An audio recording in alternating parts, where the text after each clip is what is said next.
La Bible en un an, le 12 mars, le livre des Nombres, chapitre 17, verset 6 au chapitre 18, verset 20, le livre des Psaumes, chapitre 55, verset 1 à 24, le livre des Proverbes, chapitre 10, verset 21, l'évangile de Matthieu, chapitre 24, verset 1 à 28. Le livre des Nombres, chapitre 17. Dès le lendemain, toute l'assemblée des Israélites murmura contre Moïse et Aaron en disant: « Vous avez fait mourir le peuple de l'Éternel. » Comme l'assemblée se liguait contre Moïse et Aaron, et qu'ils tournaient les regards vers la tente de la rencontre, la nuée la couvrit et la gloire de l'Éternel apparut.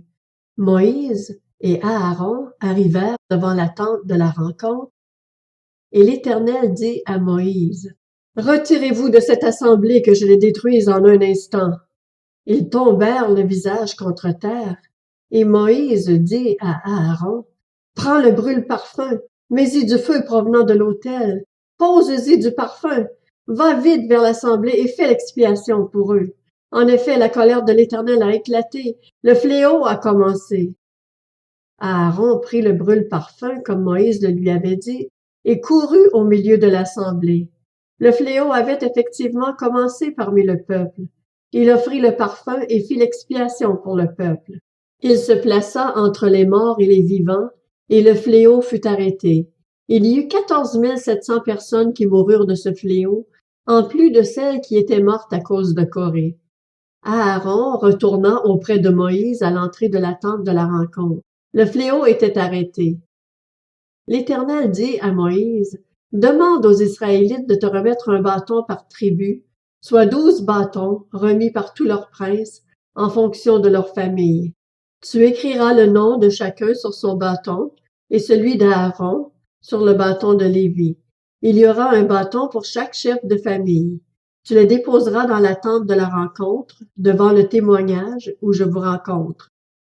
L'homme que je choisirai sera celui dont le bâton fleurira, et je ferai cesser devant moi les murmures que les Israélites profèrent contre vous. » Moïse parla aux Israélites, et tous leurs princes lui donnèrent un bâton, chacun un en fonction de leur famille, soit 12 bâtons. Le bâton d'Aaron se trouvait parmi les leurs. Moïse déposa les bâtons devant l'Éternel dans la tente du témoignage. Le lendemain, lorsque Moïse entra dans la tente du témoignage, le bâton d'Aaron pour la famille de Lévi avait fleuri. Il avait bourgeonné, donné des fleurs et des amandes. Moïse retira tous les bâtons de devant l'Éternel et les apporta à tous les Israélites afin qu'ils les voient et qu'ils reprennent chacun leur bâton. L'Éternel dit à Moïse: « Rapporte le bâton d'Aaron devant le témoignage pour qu'il y soit conservé comme un signe pour ces rebelles. Ainsi tu feras cesser leurs murmures devant moi, et ils ne mourront pas. » C'est ce que fit Moïse. Il se conforma à l'ordre que l'Éternel lui avait donné. Les Israélites dirent à Moïse: « Voici que nous expirons, nous disparaissons tous. Toute personne qui s'approche du tabernacle de l'Éternel meurt. Nous faudra-t-il tous expirer? » Le livre des Nombres, chapitre 18.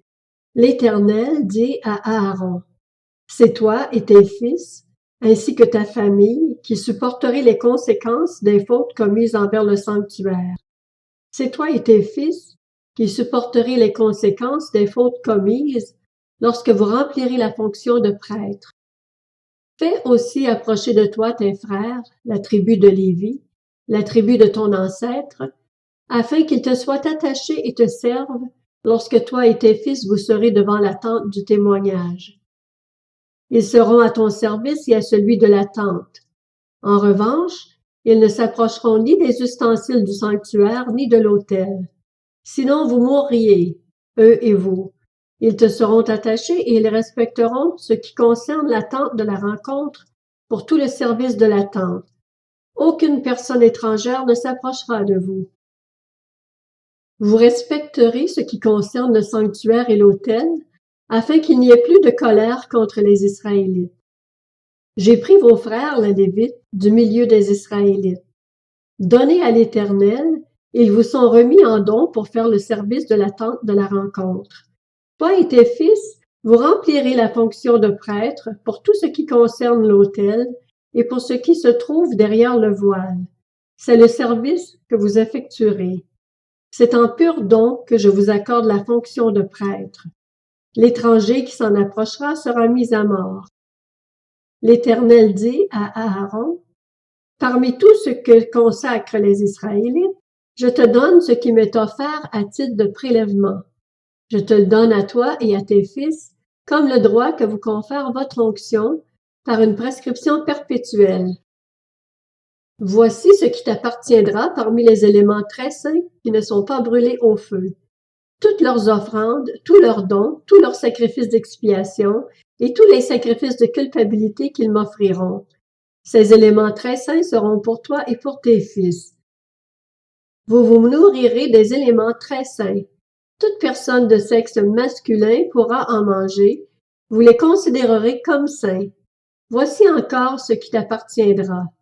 Tous les dons que les Israélites présenteront à titre de prélèvement, et en faisant pour eux le geste de présentation, je les donne à toi ainsi qu'à tes fils et à tes filles par une prescription perpétuelle.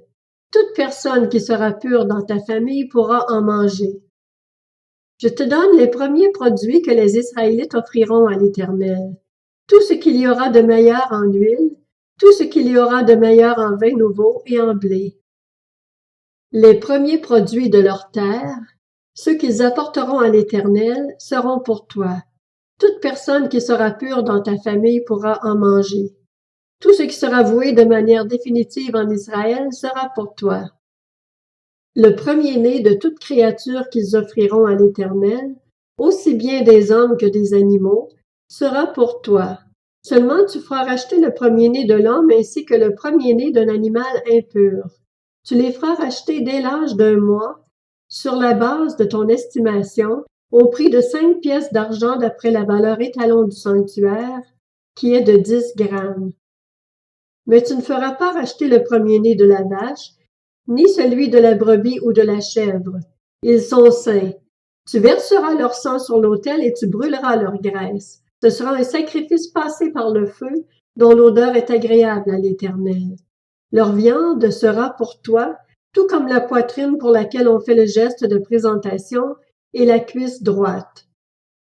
Par une prescription perpétuelle, je te donne à toi, ainsi qu'à tes fils et à tes filles, toutes les offrandes saintes que les Israélites présenteront à l'Éternel à titre de prélèvement. C'est une alliance inviolable et éternelle conclue devant l'Éternel pour toi et pour ta descendance avec toi. L'Éternel dit à Aaron, tu ne posséderas rien dans leur pays, et il n'y aura pas de part pour toi au milieu d'eux. C'est moi qui suis ta part et ta possession au milieu des Israélites. Le livre des Psaumes, chapitre 55. Au chef de chœur avec instrument à cordes. Cantique de David. Ô Dieu, prête l'oreille à ma prière et ne te dérobe pas à mes supplications. Écoute-moi et réponds-moi. J'erre çà et là dans mon chagrin et je m'agite à cause de la voix de l'ennemi et de l'oppression du méchant, car ils m'accablent de maux, ils me poursuivent avec colère. Mon cœur tremble au fond de moi, et les terreurs de la mort fondent sur moi. La peur et l'épouvante m'assaillent, et la terreur m'envahit. Je dis, si seulement j'avais les ailes de la colombe, je m'envolerais et je trouverais le repos. Oui, je fuirais bien loin, j'irais habiter au désert. Je m'échapperais bien vite, plus rapide que le vent impétueux, que la tempête. Sème la confusion, Seigneur, brouille leur langage, car je ne vois dans la ville que violence et querelle. Jour et nuit, elles font le tour de ses murailles. L'injustice et la misère y habitent, les crimes sont au milieu d'elles. La fraude et la tromperie ne quittent pas ses places. Ce n'est pas un ennemi qui m'insulte, je le supporterai. Ce n'est pas mon adversaire qui s'attaque à moi, je me cacherai devant lui. C'est toi, un homme de mon rang, toi, mon confident et mon ami. Ensemble, nous vivions dans une douce intimité. Nous allions avec la foule à la maison de Dieu.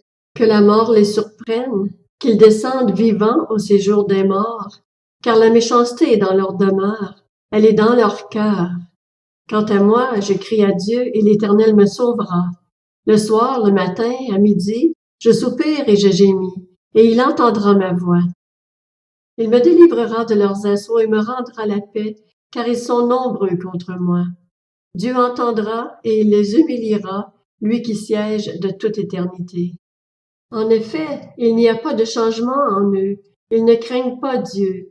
Cet homme porte la main contre ceux qui étaient en paix avec lui, il viole son alliance. Sa bouche est plus douce que la crème, mais la guerre est dans son cœur. Ses paroles sont plus onctueuses que l'huile, mais ce sont des épées dégainées. Remets ton sort à l'Éternel et il te soutiendra. Il ne laissera jamais trébucher le juste. Et toi, ô Dieu, tu les feras descendre au fond de la tombe, ces hommes sanguinaires et trompeurs. Ils n'atteindront pas la moitié de leur vie. Quant à moi, je me confie en toi. Le livre des Proverbes, chapitre 10. Par ses lèvres, le juste est le berger d'un grand nombre, tandis que les fous meurent par manque de bon sens. Évangile selon Matthieu, chapitre 24. Jésus sortit du temple, et comme il s'en allait, ses disciples s'approchèrent pour lui en faire remarquer les constructions. Mais il leur dit, « Vous voyez tout cela? Je vous le dis en vérité, il ne restera pas ici pierre sur pierre, tout sera détruit. » Il s'assit sur le mont des Oliviers. Les disciples vinrent en privé lui poser cette question. « Dis-nous, quand cela arrivera-t-il et quel sera le signe de ton retour et de la fin du monde? » Jésus leur répondit, « Faites bien attention que personne ne vous égare. En effet, beaucoup viendront sous mon nom et diront, c'est moi qui suis le Messie, et ils tromperont beaucoup de gens. Vous entendrez parler de guerre et de menaces de guerre.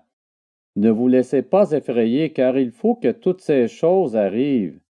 Cependant, ce ne sera pas encore la fin. Une nation se dressera contre une nation et un royaume contre un royaume, et il y aura dans divers endroits des famines, des pestes et des tremblements de terre. Tout cela sera le commencement des douleurs. Alors on vous livrera à la persécution, et l'on vous fera mourir. Vous serez détestés de toutes les nations à cause de mon nom. Beaucoup trébucheront alors, et ils se trahiront, se détesteront les uns les autres. Beaucoup de prétendus prophètes surgiront et tromperont beaucoup de gens. À cause de la progression du mal, l'amour du plus grand nombre se refroidira, mais celui qui persévérera jusqu'à la fin sera sauvé. Cette bonne nouvelle du royaume sera proclamée dans le monde entier pour servir de témoignage à toutes les nations. Alors viendra la fin. C'est pourquoi lorsque vous verrez l'abominable dévastation dont a parlé le prophète Daniel établi dans le lieu saint, que celui qui lit fasse attention. Alors que ceux qui seront en Judée s'enfuient dans les montagnes, que celui qui sera sur le toit ne descende pas pour prendre ce qui est dans sa maison, et que celui qui sera dans les champs ne retourne pas en arrière pour prendre son manteau. Malheur aux femmes qui seront enceintes et à celles qui allaiteront durant ces jours-là. Priez pour que votre fuite n'arrive pas en hiver ni un jour de sabbat, car alors la détresse sera si grande qu'il n'y en a pas eu de pareil depuis le commencement du monde jusqu'à présent et qu'il n'y en aura jamais plus. Et si ces jours n'étaient pas abrégés, personne ne serait sauvé, mais à cause de ceux qui ont été choisis, ces jours seront abrégés. Si quelqu'un vous dit alors, le Messie est ici ou il est là, ne le croyez pas, car de prétendus Messies et de prétendus prophètes surgiront.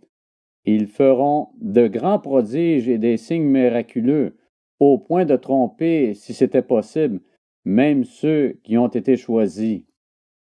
Voilà, je vous l'ai annoncé d'avance.